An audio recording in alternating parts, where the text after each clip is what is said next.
अनि हिन्दीमा बेलुका राति अलिक अप्ठ्यारो टाइममा आए पनि सुनिन्थ्यो। अनि हामी चाहिँ जस्तै भनौँ न मधेस मुलुकका 22 जिल्लामा विभिन्न भाषाहरू छ। त्यो भाषाहरूलाई जोड्ने भाषाको अलमोस्ट अब सबैले नेपाली किनकि वर्डहरू फरक हुने भएर हिन्दीलाई चाहिँ अलमोस्ट भनौँ न 22 जनालाई कभर गर्ने गरी चाहिँ सुनिदो रहेछ, बुझिदो रहेछ।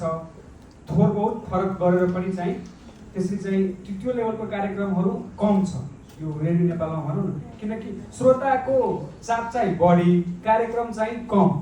त्यो अरू कुरा नगरौँ, ठ्याक्कै अब यो टेक्निकल कुरा भनौँ, टेक्निकल कुरा जस्तै छ मलाई लाग्छ।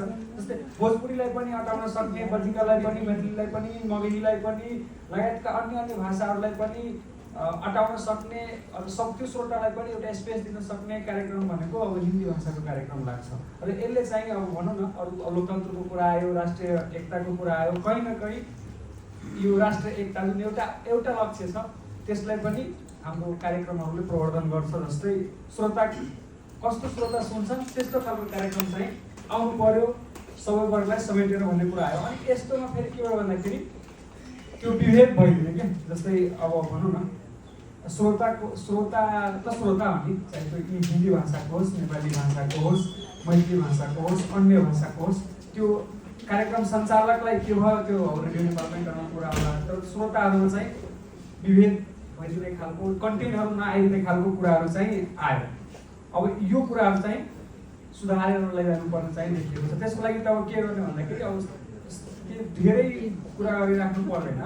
अब जस्तै सचेतना सम्बन्धी कार्यक्रम हुन्छ, जस्तै म आफू पनि कानुनको विद्यार्थी हो होइन। अब हाम्रो सबैले भनिसकेर स्वीकारिसकेको कुरा हो जात, भाषा, धर्म, लिङ्ग केही हिसाबमा विभेद गर्नु हुँदैन। तर त्यही कुरा अब नेपालीमा आउँछ, नेपालीमा आइसकेपछि मेरो हजुरआमाले त बुझ्ने कुरा भएन।